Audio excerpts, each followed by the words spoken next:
What's up, everybody? Well, today I am here to bring you the first Hoover canister to add to my collection. This here is a Hoover Windtunnel Plus model S3639 canister. I have wanted a Hoover canister, especially the older Futuras or the Power Max. But for the time being, this Windtunnel canister is good as I can get for the time being. In fact, I will admit I do like the design of the power brush on these Windtunnel canisters. That was basically Hoover's go and try to make a Windtunnel based power brush. They basically chopped the bottom of a Hoover Windtunnel self-propelled, and they basically used the body of an older Futura or Power Max power brush, and then they made a power nozzle hybrid out of those two, which basically this gives it a wider cleaning foot, and it also gives it Hoover's legendary wind tunnel technology, which is basically nothing more than 3 suction channels to give the dirt better chance of getting picked up, or at least that was Hoover's marketing at the time, but I see that as a better way to channel the airflow through the vacuum head. And this is actually one of the many versions of the Hoover canisters of the time, or at least the ones that use this motor unit. The Spectrum was also another version that had this style of motor unit, but only that one was the first one to debut, and it was one of the higher end models where it would actually have the Quadraflex Powermatic power brush that was also used on the Dimension 1000 and some models of the Hoover Spirit. And then you have the Hoover Futura, which was the more base model of the Hoover canister lineup, which had a different power brush design that had a similar brush roll that was also used on the Elite uprights. And then there was also the Power Max series, which the Power Max originally replaced the Spectrum as the top-of-the-line canister, while the Futura was still bottom of the line. And then it eventually went all into the Power Max series of canisters for being the lower-end models, and then they eventually came out with the Windtunnel canister, with this power brush design, which I honestly like it, and I do like this translucent blue color. I wanted something that was a little bit different than most of the Windtunnel canisters you see on YouTube. Most of the ones I've seen were the green colored S3630, which that was the lower end of the Windtunnel canisters that obviously was green and didn't have the pet hair turbo brush like this has. This is the mid-grade model, which it comes with the pet hair turbo brush, but unfortunately it lacks like the top model S3643, I want to say it is, on-off switch on the handle and the variable speed motor, which this one just has a simple brush roll on-off. So let's give a walkthrough of the machine, since I've pretty much gotten you up to date on the Hoover canister lineup back then. To get the hose off, you simply push one push tab on this side and another one on the left, and then your hose pops right off. Right here is your little electrical connection. Just pull the little tab out, and you can slide the connector out. As you can see, this is a T-shaped connector with a 2-prong connector going to the motor, which it eventually splits off into a 3-prong connection that goes to the power nozzle. And basically what this 3-prong is for one, to give you the brush roll on-off, but this 3rd prong is actually for the headlight. The headlight on these older Hoover canisters were not wired in tandem with the brush roll motor for the power brush.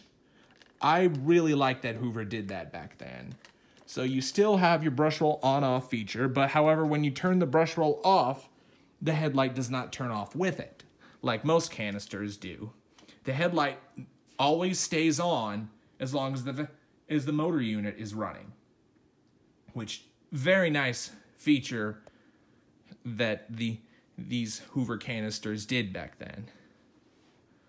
So walk through the motor unit. Beautiful translucent blue color. As you can see right here, picks up more dirt than any other canister, period. At least that's what Hoover claims. Tested per America's Society Testing Materials Test, number F608, if anyone cares. Right here you have your bag check indicator that will rise up to let you know that you have a full bag that needs to be replaced.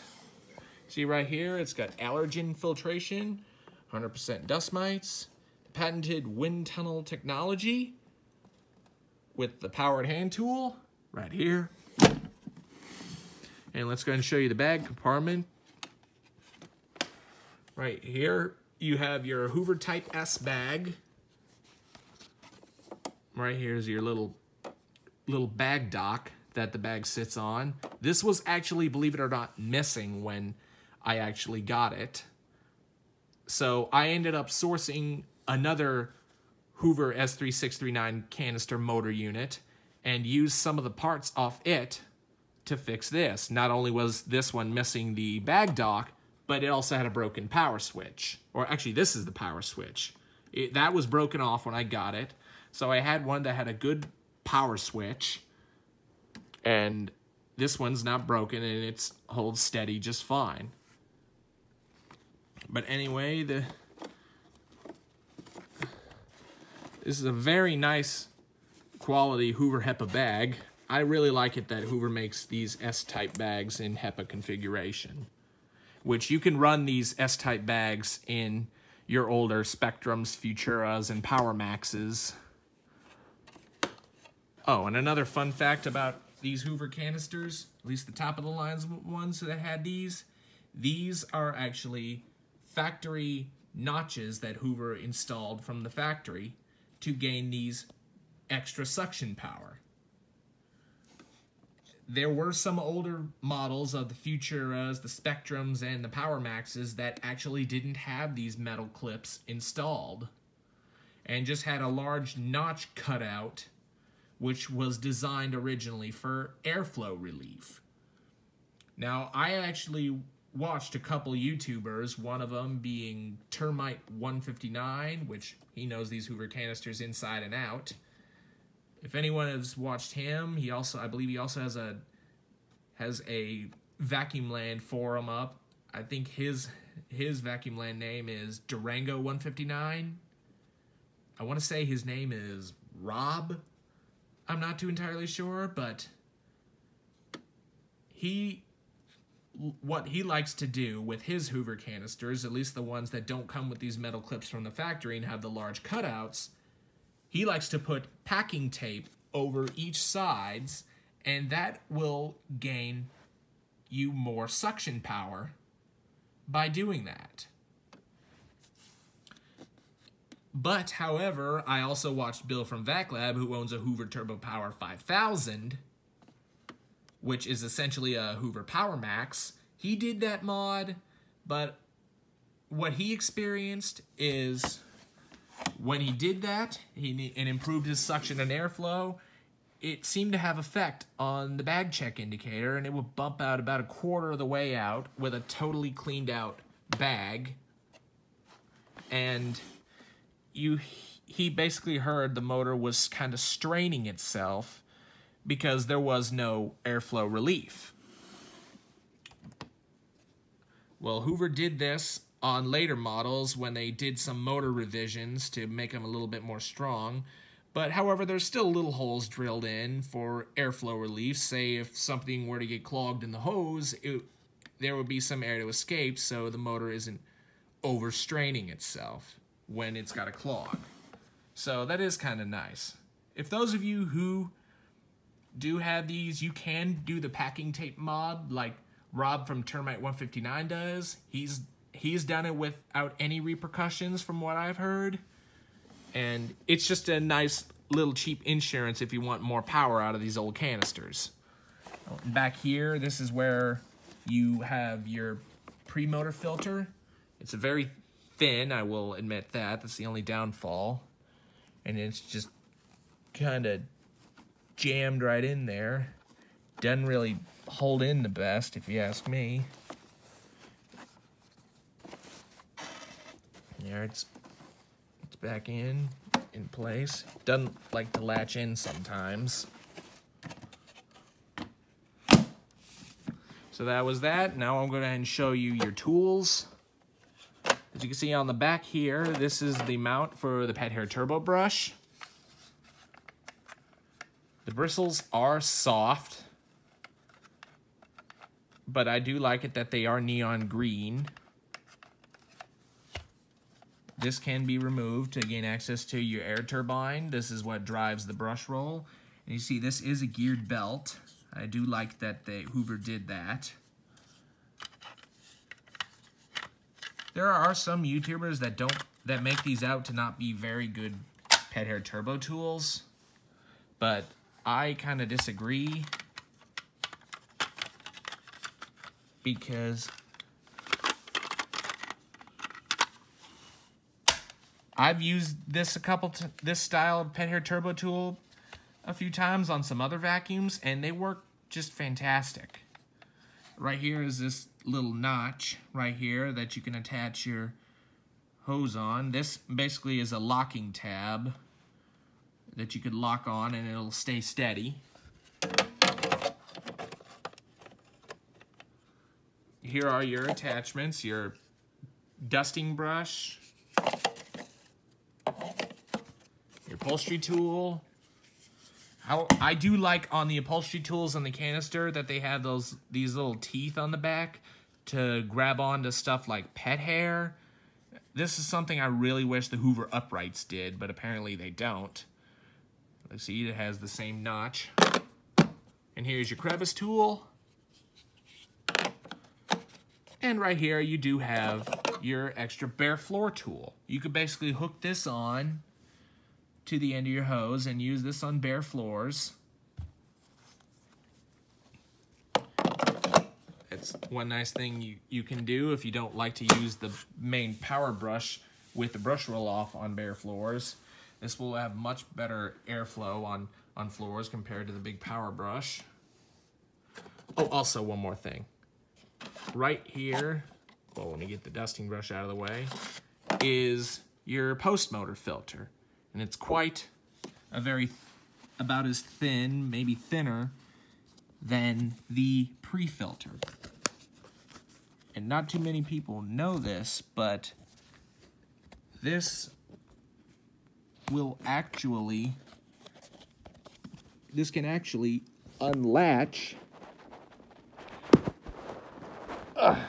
Sorry if I'm not showing you the best, but this actually unlatches so you could change and clean out your post filter if you so desire.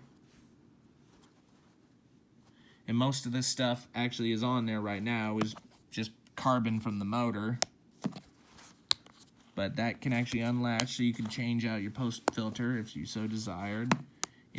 It's latched on very good, I might add. So let's go ahead and slide this back in. And put the dusting brush back in its place. Sometimes like the pet hair tool doesn't hold on the best. And let's go ahead and show you the model number of this right here. As you can see, model S3639, 120 volts, 60 hertz, 12 amps. Now the 12 amp reading, I should point out, is not the whole motor itself.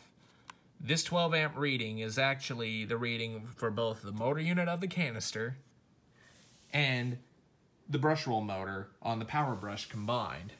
All will equal a total of 12 amps. Because if you run anything above 12 amps, you could run the risk of tripping a circuit in your house. And to serial date these old Hoovers, let me get this to focus. The first 4 digits I can sure tell you is the month and the year. So this was made in November of 2002. from the Hoover Company in North Canton, Ohio, made in the USA. I love these old Hoovers for being US made. So let's go ahead and plug the hose back in and the electrical connector into it. So right up on top here, you do have your brush roll on off. Right here is the little locking tab that you could lock in place to use your power brush, and you could basically remove it as such. You could also remove your little electrical connector and pull it right off. So now it has two metal extension wands that hold the power brush into place. Right here is a little airflow relief valve. I think I kind of should have mounted this towards the top. But anyway, I've had this on there and it's never given me any issues. I really don't use this suction relief valve as much, so I always leave it closed. But I think I might need to rearrange that later these days. Here's another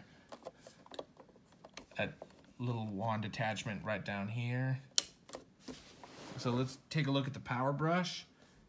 This was very filthy when I got it. It needed a belt and a headlight when I got it, so I had those all replaced. And let's go ahead and take a look at your brush roll. One thing that's very unique about these Windtunnel canisters, they have their own specific brush roll design compared to most of the older canisters, which just use the same brush roll as the uprights. Now, however, when this gets worn out and you eventually need a replacement, you can get replacements like a CWP brush roll that could also fit a upright, and it will fit this canister just fine. But there is going to be a little bit of an issue. As you can see right here, this is a chevron design where it funnels all the dirt and stuff into the center suction path, which I really like chevron brush rolls.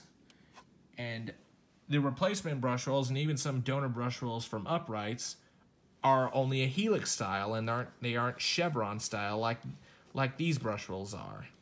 They will fit, but they won't be as the same as channeling the dirt through the airflow like these chevron brush rolls are.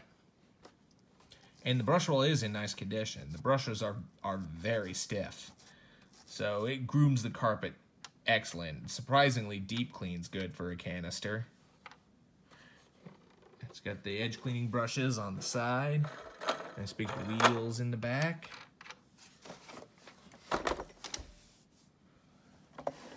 So let's go ahead and reconnect the hose. Lock it into place. Reconnect the electrical connector.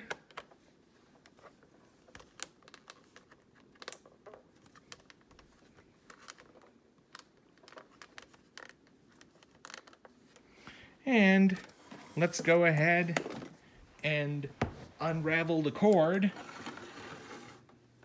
It still does, the cord rewinder still does work, but it is getting kind of weak and does need a little bit of help guiding it back in. But once it eventually gets all back in, it works just fine.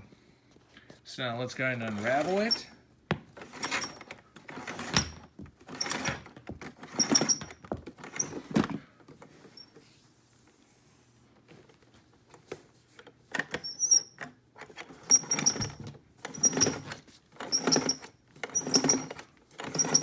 For a canister, the cord is surprisingly long. So now let's go ahead and plug it in. All right, now we'll go ahead and turn this baby on and I'll show you it running.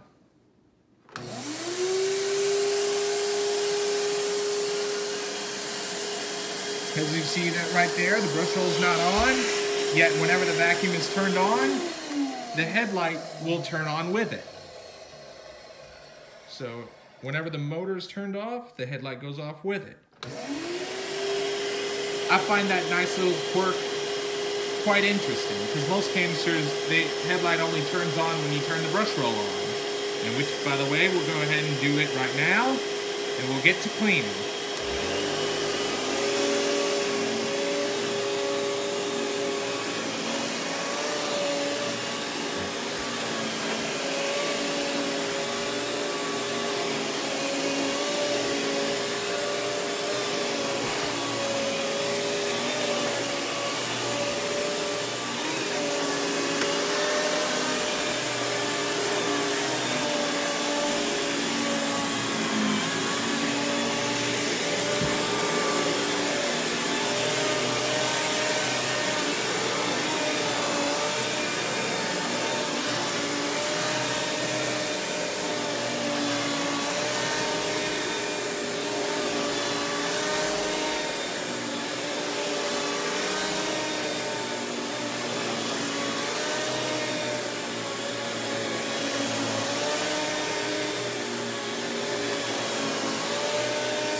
This thing runs exceptionally smooth.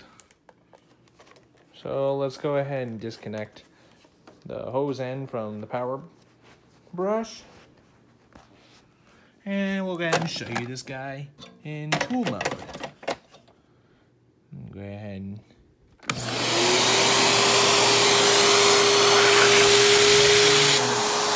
service tool.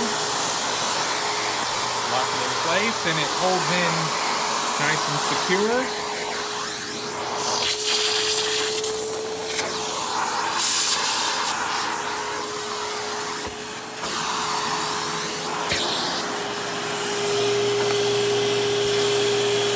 Upholstery tool.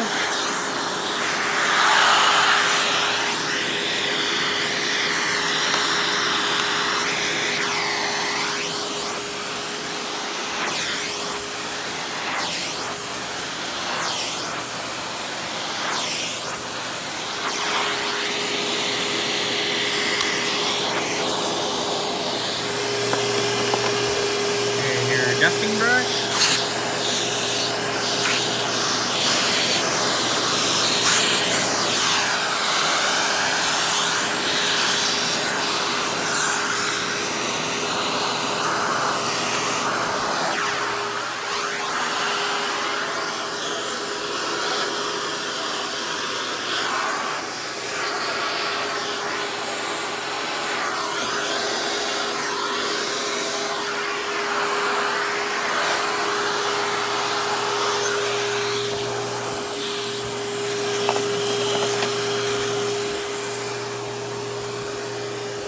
And last but certainly not least, I'm going to make somewhat of an attempt to show you the bare floor cleaning tool. Now you can obviously disconnect the wands from your power brush.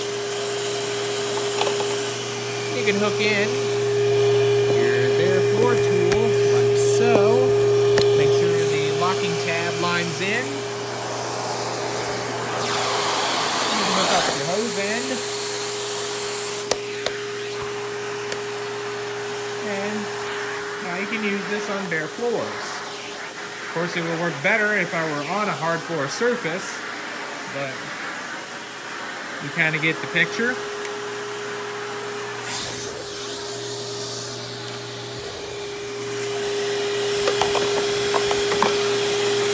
Yeah, better if this thing is to the right, that way it can fully slide into place. Oh, actually, one more thing I forgot to show you is the pet hair turbo tool.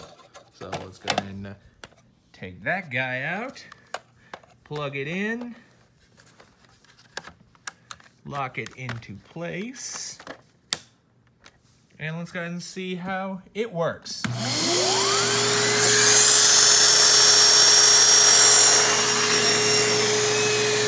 Air driven.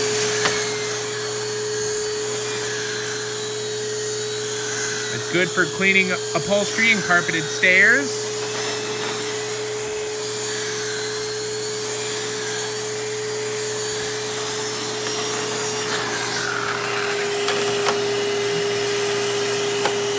That was the attachments. Now I'll go ahead and hook up everything back up. Make sure we lock that in place. Run the cord up for the power brush.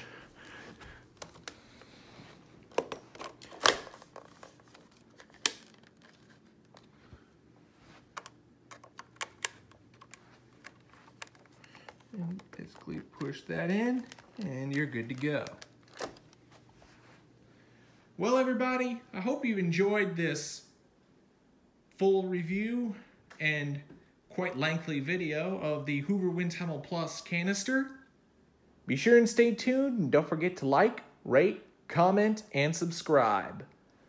Thanks for watching, and we will see you next time.